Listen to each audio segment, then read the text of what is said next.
Hello everyone, welcome back to another episode of Spectator Sports. We're back again with episode number 87, and the NFL playoffs have started off with Super Wildcard Weekend. We have a lot of matchups to break down, preview the divisional round, and before we get started though, you guys know what to do. Like this video, subscribe to the channel if you haven't done so already.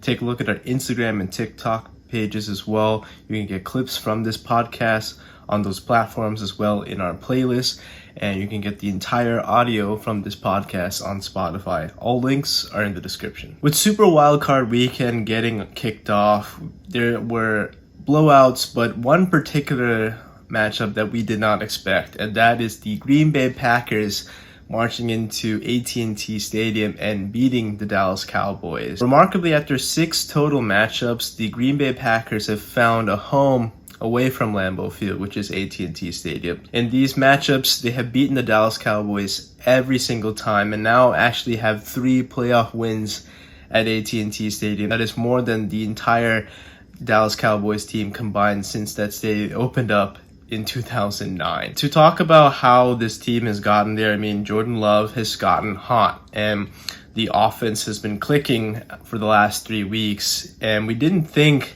that this Dallas defense, as talented as they are, would give up 42 points, not counting the pick 6 in the first half, that they would get steamrolled like this. We knew that they had some deficiencies, but this is a first-year starting quarterback against a pretty experienced team. This Dallas team has now been to 3 consecutive postseasons. They have won the division 2 out of the last 3 years. Highlights so much talent, but yet again, same old Dallas.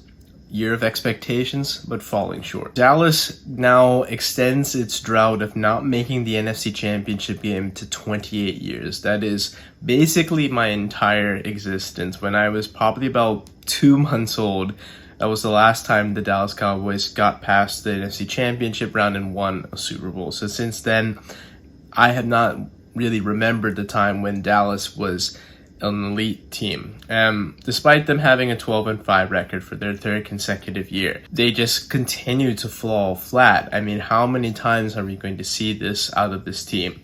Dak Prescott says that he didn't want to wear an NFC East title hat because he had something bigger in mind, and that maybe is just a one-and-done t-shirt. I don't know, because there's been a lot of talk. There's been players on podcasts, players on different platforms. We were talking about how this team is different, but yet again, they are one and done. And since 1998, this is their 8th one and done playoff appearance. And several of those appearances have been at home where they've been favored. They were 7.5-point favorites coming into this matchup. Since the playoffs have expanded to 7 teams per conference, no 7th seed has beaten a 2 seed, but this is the first time they've done that. This defense, we know that they like to play fast, they play downhill, they're physical. We just didn't see that. Aaron Jones ran for 3 touchdowns. They were really running the ball up and down the field. There were guys running wide open. Stephon Gilmore, despite him having maybe a decent year, has clearly shown that he doesn't have this foot speed to really compete with these younger, faster receivers that the Green Bay Packers have. There were so many times that he was just a step too slow.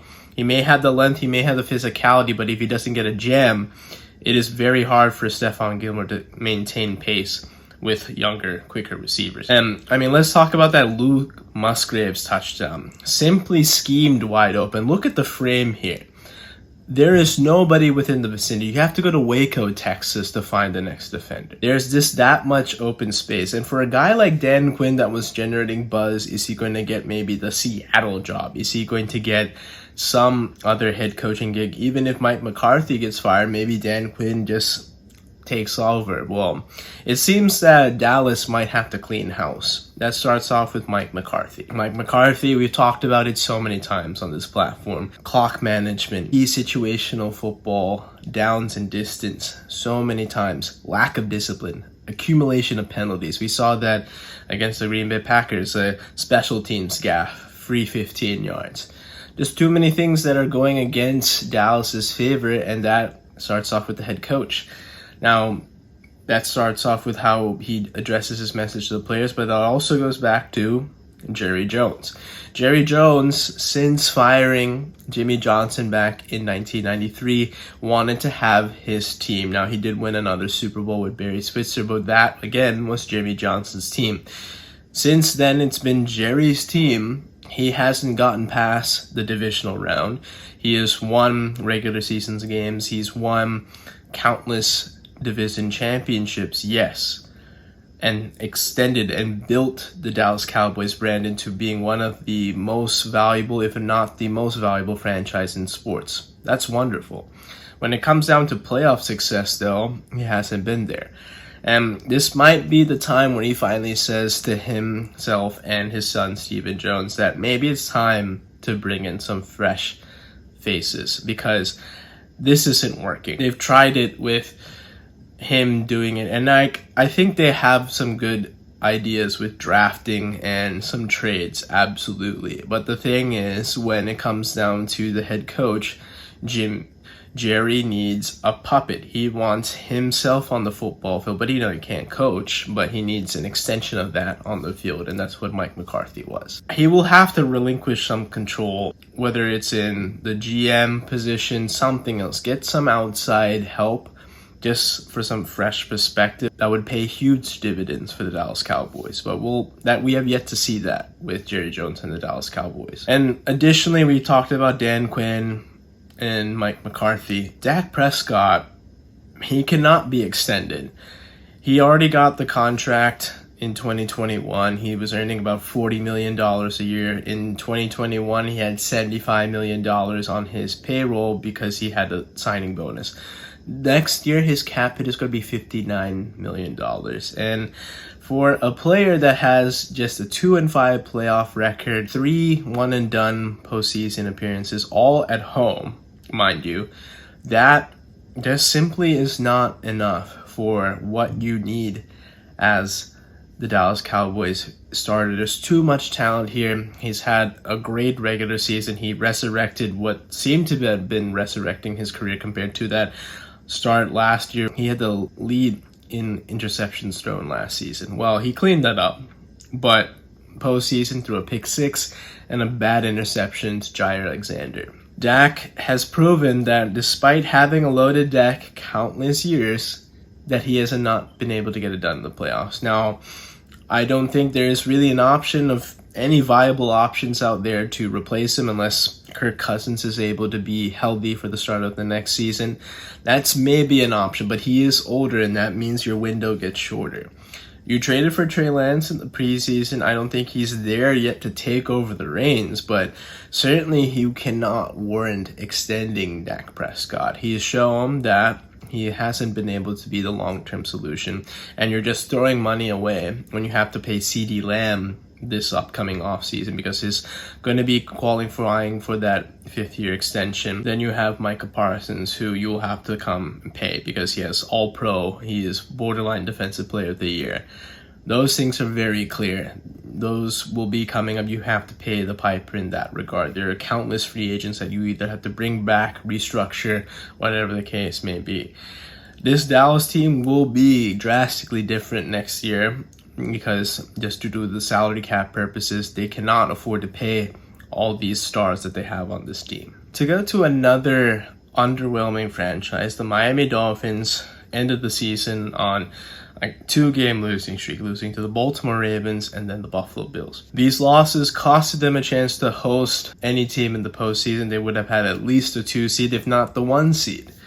But we've seen that Tua Tagovailoa hasn't been able to come up with big performances against elite teams, especially on the road, and especially in colder weather climates. Now, this game in Kansas City, that is an anomaly of cold weather. I cannot blame him singularly for that specific game. Everybody struggled. Everybody on Miami struggled, because when you're playing in South Beach, when the weather is consistently 7 degrees, sunny, maybe the worst thing you get is rain.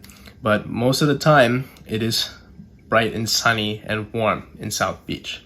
Kansas City in January, this is typical times where it's at least below freezing, some snow, but this was the temperature at kickoff was around 0 degrees Fahrenheit with a wind chill in the negative 20s. Even Patrick Mahomes and the Chiefs offense struggled to get things going. But after that first quarter and a half, you saw that both offenses got those jitters out and then things were starting to get going. But most of the time that was Kansas City. And the problem is that the offense, despite them finding Tyreek Hill loose, that was just probably a blown coverage there.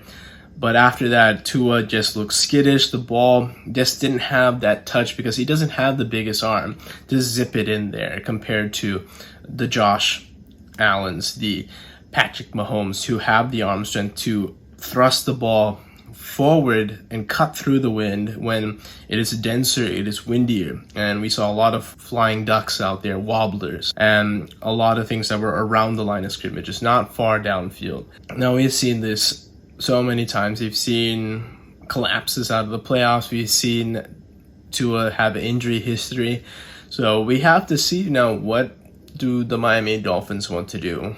It seems that they will have the fifth-year qualifying year and have 5 years under his rookie scale contract. That's a given. But I am very tentative on giving Tua the extension. This Chiefs team is a shell of what we were before. I understand this defense is a lot better than years past with Chris Jones, L'Jarius Sneed, and a few other parts in that secondary. They've improved, especially under Steve Spagnuolo. But this was the most loaded Dolphins team. They had a chance to be avoiding these circumstances entirely if they took care of business earlier, beat the Titans, for example. This would have been a very different postseason run. In fact, they could have won the AFC East and hosted a game, avoided this entirely. But the circumstances that Tua cannot get things done on the road, get things done in cold weather because he grew up in Hawaii, went to Alabama, and now he's in Miami. Those three domino effects have translated to what the landscape is in the AFC. The AFC's top three teams are Baltimore, Buffalo, and Kansas City. And then when Joe Burrow is back, that's Cincinnati. All four of those teams play in predominantly cold weather, especially in January. Unless you're telling me that the Dolphins will make some drastic changes and be able to get the 1 seed, host everything in South Beach, there's a good chance that regardless of even winning the AFC East, you will have to go and play at least 2 of those teams on the road.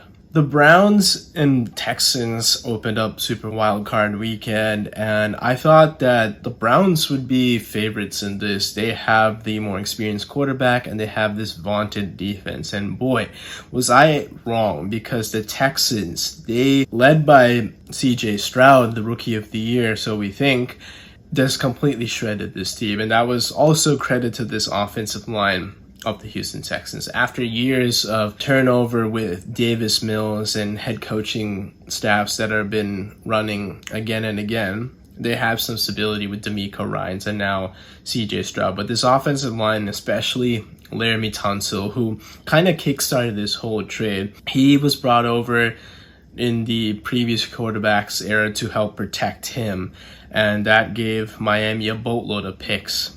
Now, that still helped Houston because he is still a very good talent as an offensive tackle.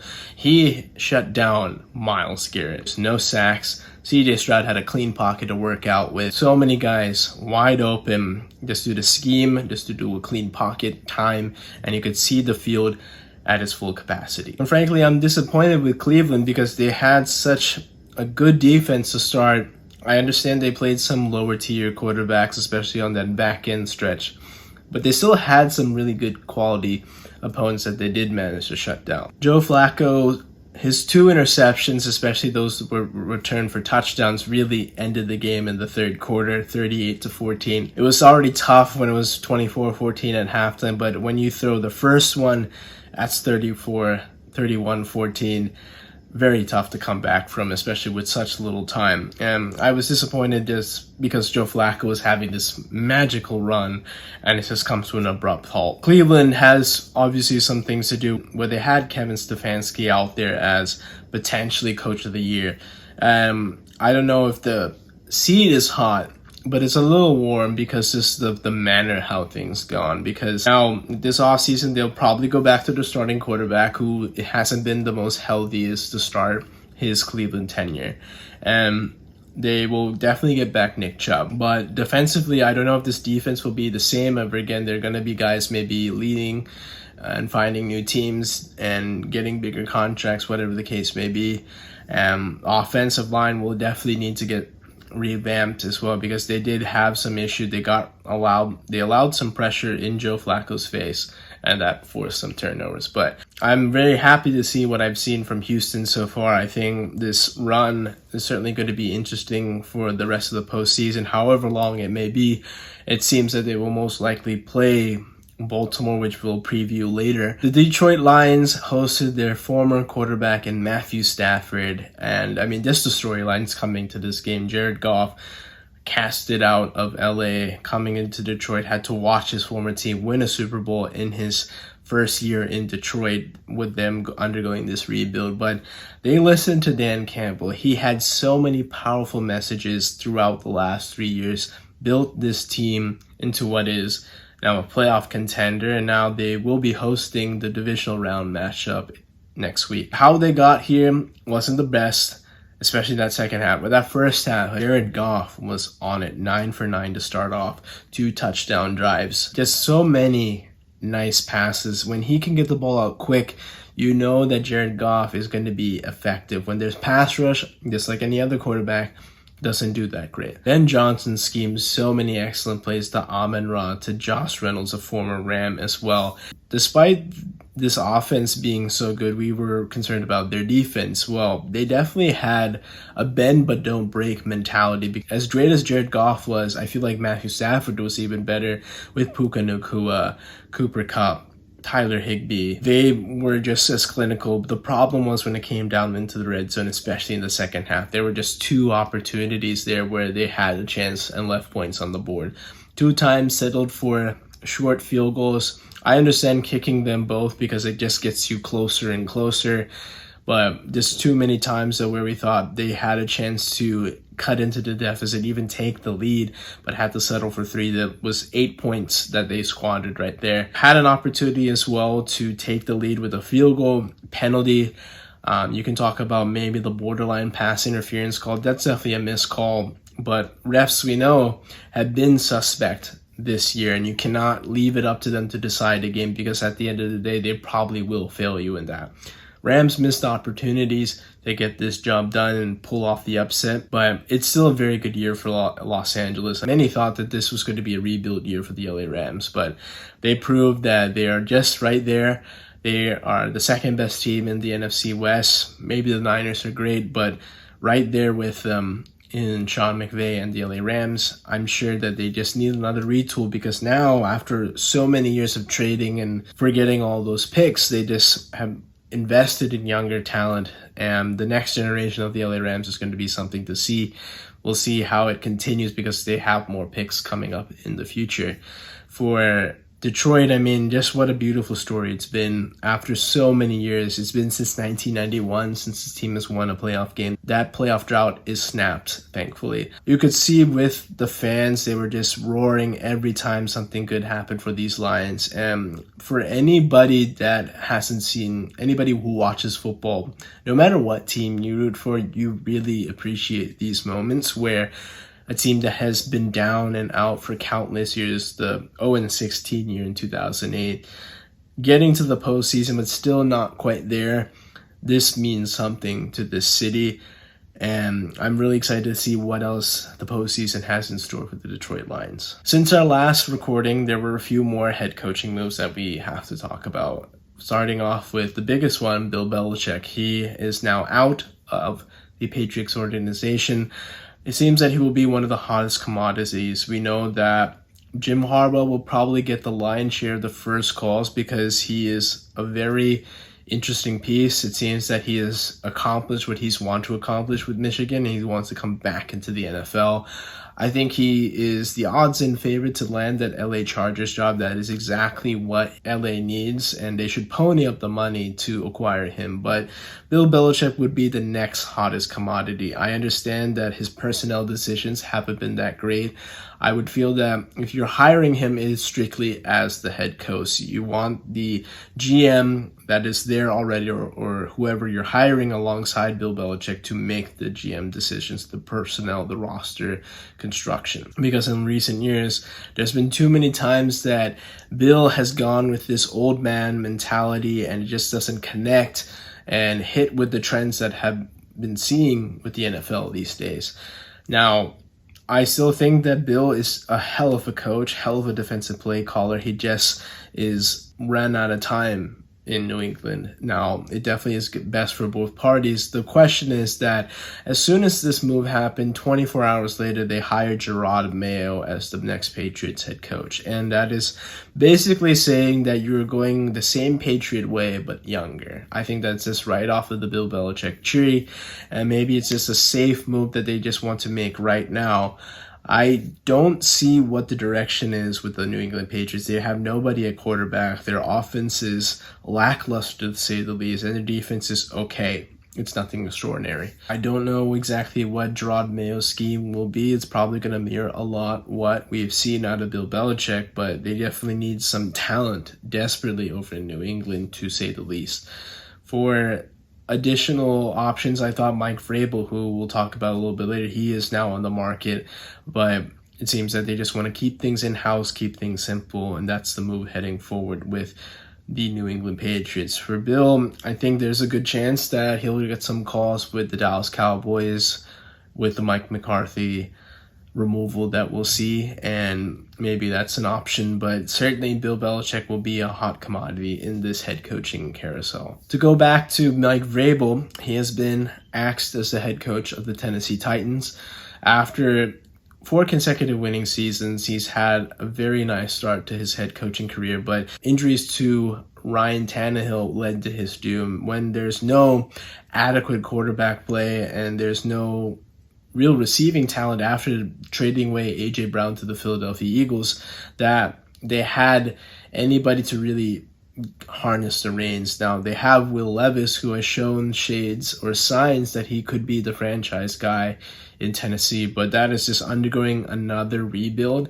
And I do feel that Mike Vrabel is better than that. He deserves better than that, and maybe the Tennessee Titans just did him a solid. This gives him the opportunity to seek whatever he wants, compensation, an organization that really understands what he has to bring to the table, because I think he won't take a step down and be a coordinator. He's going to be continuing to be a head coach, and whoever it is going to be very lucky, because he is a galvanizer of men. I know that the Tennessee Titans really emboldened his mantra. Any time that the Tennessee Titans were underdogs, you felt like the Tennessee Titans had a shot to win that game. They're just not a rollover, let things happen, go by the wayside type of team. Mike Vrabel's teams will fight every tooth and nail to get a victory. Additionally, Pete Carroll has been relieved of his duties as the Seattle Seahawks head coach. Now, of course, the last few years has been up and down. The Russell Wilson era came to an end. They went with Geno Smith, immediately found surprising success as his play as the quarterback. They got into the postseason, but the problem is when you have teams like the San Francisco 49ers, who have won now 5 consecutive matchups, and really none of them being particularly close, it is a red flag. And they haven't done that well against the LA Rams either in the past. And my questions continue to grow. Will this team be able to adapt? And I don't think Pete Carroll has that ability anymore. He is great as a player's coach. Love so many players vouch for him. But the problem was that there's just some dated concepts, maybe not to the degree that Bill Belichick had with the New England Patriots, but certainly that Pete Carroll just wasn't really connecting anymore. And we saw some younger players not really falling in line with what he wanted. And I think Seattle, as the Seahawks organization, decided to go a different way. Now, they want to keep him in as a consultant. That's probably a good idea.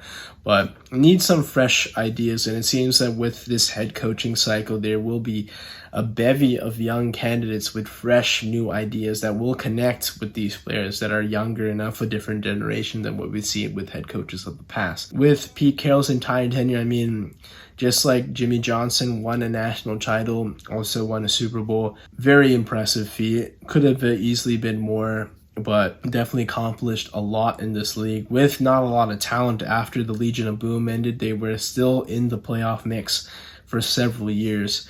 I think that Seattle certainly needs a fresh, young offensive mind that's like the hottest commodity out there. They have an attractive job nonetheless. I think that they have very good talent on defense in the receiving room as well. One thing that they'll definitely need to do is bolster that defensive and offensive line. The secondary is absolutely there. Linebacking core is still very elite. And now the question is, can they maneuver ahead of LA and also close that gap with the San Francisco 49ers? That remains to be seen, but that will be the biggest test for Seattle for the next few years. Let's preview the divisional round of the NFL playoffs, starting off with the Houston Texans taking on the Baltimore Ravens. The top-seeded Ravens have had a week off, and now they get to prepare for a new version of CJ Stroud. CJ Stroud made his NFL debut at Baltimore week 1. Now, this is an entirely different version than what we're seeing compared to what we're seeing now. This guy can do a little bit of everything, expand the pocket, throw it all over the park, and he's lit the league by storm. He tore up that Browns defense, that vaunted Browns defense. And I think with Nico Jackson, Dalton Schultz, for example, those are very good pieces, and they have a very good offensive line that gave him time to make those reads, make those throws. But this Ravens defense is a whole different animal. I mean, they ate up Brock Purdy. They destroyed Tua. They eat up a lot of veteran quarterbacks, made them look mediocre. And for this rookie to say that he can walk in and prance around, I'm not thinking that's any possibility, but I do think he's in line for maybe having a stinker against this defense. It's just a tribute to what this defense is. Roquan Smith, that I talked about earlier, is a sideline-to-sideline linebacker. You have Kyle Hamilton, a very good secondary, and so many good pieces. That defensive line, Matabike, one of the best interior defensive linemen, a diamond in the rough. And offensively, you know that the MVP, Lamar Jackson, is going to light it up, and that offense is cooking. Mark Andrews may not suit up for this game, but he very well could be back in another week time. But as currently constructed, they've been able to do just fine without him. They've coasted to the AFC's 1 seed, and seems that they will be hosting the AFC Championship game if they get through the Houston Texans, which I do predict that they will quite comfortably. The Packers are going on this Cinderella run. They're the first 7 seed to advance, and this time it doesn't get any harder with them going against this juggernaut in the San Francisco 49ers. I feel that what this team has been able to do throughout the entirety of the season, they had that little slump, and they were kind of exposed against the Baltimore Ravens, but other than that, the rest of the NFC playoff field, they don't seem to have any real threats at this moment. I need to see more out of the Detroit Lions, we'll talk about a little bit later, but as presently constructed, the 49ers are the favorites to represent the NFC in the Super Bowl. Brock Purdy is probably going to be second in MVP voting. He was excellent this year. Their offense is rested after being banged up for a little bit with Deebo Samuel. They have so many pieces, and what they do with jet motion, using Deebo in the backfield or lining up in the slot, or just simply handing it off, they're very, very lethal. Add that in with this defense that is just so talented in the defensive line, the linebacking core, and the secondary. There's just so many pieces there that I feel like it just might be a little bit too much for Jordan Love, who has played phenomenally, and he went up and tore up a very good defense in the Dallas Cowboys, but the 49ers are in just a whole different atmosphere, and it would be foolish to think that this team would just simply lay a dud like this in this type of setting. I believe that they will be able to hold down the fort and make Jordan Love kind of return to that normalcy that we've seen through the middle part of that season and probably coast again to the NFC Championship game. The Bucs handled business against the Philadelphia Eagles, and now they travel to Detroit to take on the Lions, who are fresh off their first playoff win in over 30 years. The Detroit Lions have shaken off some demons. They eked out that win against the LA Rams, and now they have another test against the Tampa Bay Buccaneers, who have a pretty good defense. I think they have been underrated for much of this year, but they have some very good, talented pieces in that linebacking core. They have Levante David. In the secondary, you have Antoine Winfield, the first-team All-Pro, and so many good defensive line pieces like Vita Vea that can plug up holes in the middle, because Detroit, they need that running game to get going with either Jahmyr Gibbs or David Montgomery, but I think this offensive line with Detroit has what it takes. They can mow down some of these talented defensive lines, and if that happens with Jared Goff having time to sit back, use play action, and if not, he knows how to get the ball out quick. As long as there's pressure, as long as he can avoid pressure, Jared Goff is a very good quarterback. Now, Detroit's line has to hold up like they did against the LA Rams, who have a very good defensive line as well. I want to see if they can replicate that, but I believe they can. I like what Baker has done. I think this redemption arc is, again, another beautiful story with these younger quarterbacks that either on this Cinderella runs or redemption arcs like what we're seeing with Baker. But again, I think the road ends here. You go with the top seed that has home field, and the Detroit Lions are going to go to the NFC Championship game to take on the San Francisco 49ers. And finally, our most exciting game out of this divisional weekend slate, the Buffalo Bills finally are hosting a playoff game against the Kansas City Chiefs. In this previous matchup, it was again in Kansas City in the regular season where the Buffalo Bills got a break thanks to an offsides on the offensive side where Kadarius Toney didn't line up correctly and killed what would have been a magnificent play. This time, they hosted. They wanted this for so long, and after the early exit last year, I think this is when they finally beat these Chiefs. The Chiefs have looked the most vulnerable that they ever had all year, and I understand Patrick Mahomes is a magician in the pocket, even outside the pocket. He is healthy, but he can do all these dancing magic acts, Houdini acts, but if there's nobody there to catch the ball on the other side, it's going to be hard for him not to be able to replicate that what we see in the past.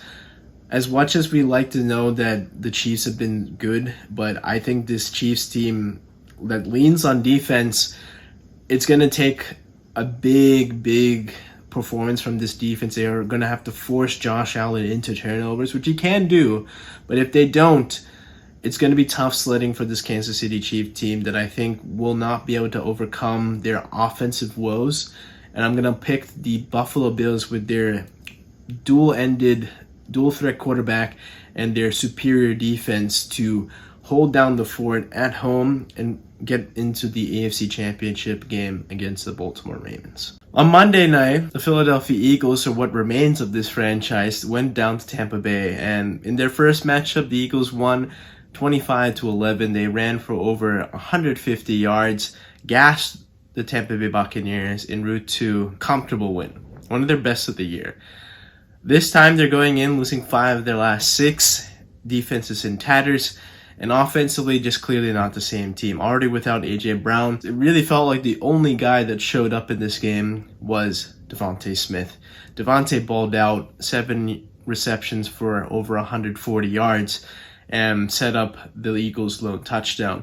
But it's clear the offense is broken. I mean, look at these concepts. Brian Johnson calls so many bubble screens, and they have allotted to negative yardage. That is truly appalling. You have concepts every time we've seen the last few weeks. They cannot handle the blitz. Anytime that there's pressure sent Jalen Hurts' way, it's attributed to 4 vertical routes down the field, not utilizing the whole middle of the field. A simple drag route or a quick screen would beat the blitz. But for whatever reason, Brian Johnson, Nick Sirianni haven't been able to help Jalen with this blitz package and protection. It led to the Eagles' demise. I mean, going on the opposite side, changing to Matt Patricia has been even worse than what we've seen out of Sean Desai. It's just led to this whole snowball effect that this defense is old, they're slow, and they just simply cannot tackle. James Bradbury is washed. I have seen it now for a few weeks. He is slow. He's completely fallen off a cliff. He was a second team All-Pro, mainly just thanks to his length and a really good D-line, so he didn't have to cover as long, but it disguised the fact that he is not as fast as these receivers are. I mean, how many times was he getting beat? You saw that he simply blew that game against the Seattle Seahawks. It was on him. Then you allow these missed tackles. It's one thing to allow a catch, but just allowing a first down on the opening drive, not being able to wrap up. And then the touchdown that broke the back of the Philadelphia Eagles, that should have been a 6-yard completion to Palmer. End of story.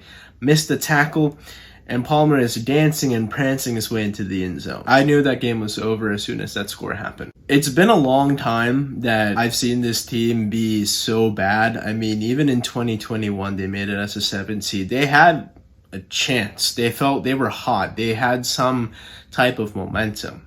This time, it's just been the opposite of that. And there's going to be prices to pay with this collapse. It probably has to start with Nick Sirianni. I heard early reports that he may return, but if that's the case, I just don't understand what the scenario would be that he could survive this collapse.